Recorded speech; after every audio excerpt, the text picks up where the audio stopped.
Subscribe करें हमारे YouTube channel साधना gold को और पाएं वीडियो सबसे पहले। और हाँ, बेल आइकन दबाना ना भूलें। भगवान को अवतार लेने की जरूरत क्यों पड़ती है, क्या आप जानते हैं? अब आप ये सोचो कि भगवान दैत्यों का संहार करने के लिए आए हैं, तो भैया वो दैत्य तो भगवान के ही कोई ना कोई पार्षद ही होते हैं।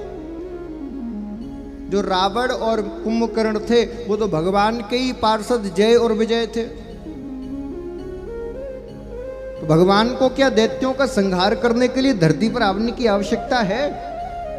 भैया असल बात यह है, भगवान धरती पर दैत्यों का संहार करने के लिए तो आते ही हैं, लेकिन साथ में एक काम करने के लिए आते हैं। क्या? भगवान अपने चरित्र से, अपने जीवन से हमको उपदेश देने के लिए आते हैं कि जीवन को कैसे जीना है ये मुझसे सीखिए।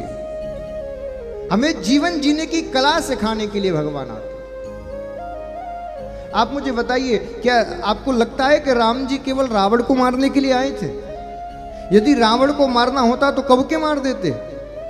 लेकिन भगवान राम पूर्ण मानवों का जीवन जीकर और ये बताने के लिए आए थे, बोले भैया जैसे मेरे जीवन में 1000 कष्ट आए, 1000 विपत्ति आई, फिर भी मैं किसी विपत्ति में मैंने धैर्य नहीं खोया, मुस्कुराता रहा।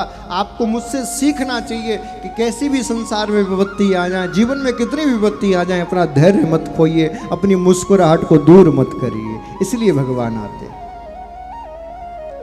आपने कभी देखा है कि किसी मंदिर में राम जी बैठे हो, हे भगवान मेरी पत्नी चोरी हो गई, सिर पकड़ के बैठे हो? देखा है कभी? भगवान श्री कृष्ण रो रहे हो, कब क्या होगा, मेरे तो पूरी घरवारी मारे गए या युद्ध में, कभी रोते हुए देखा है सिर पकड़ के? नहीं देखा। और तुम्हारे घर छोटी सी भी समस्या आ जाए तुम महाराज पागलों की तरह रोने लगते हो। भगवान यही सिखाने आते हैं। जीवन में बड़ी से बड़ी विपत्ति आ जाए, एक बात याद रखना, यदि ये एक बात आपने जीवन में गांठ बांध ली तो आपको कभी दुख होगा ही नहीं। कौन सी बात? एक बात याद रखो, जो भी हो रहा है यदि हमारे मन का हो रहा है तो भगवान की कृपा है।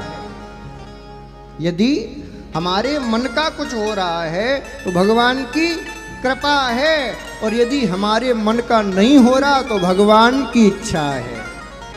ये बस 2 बात याद रखना।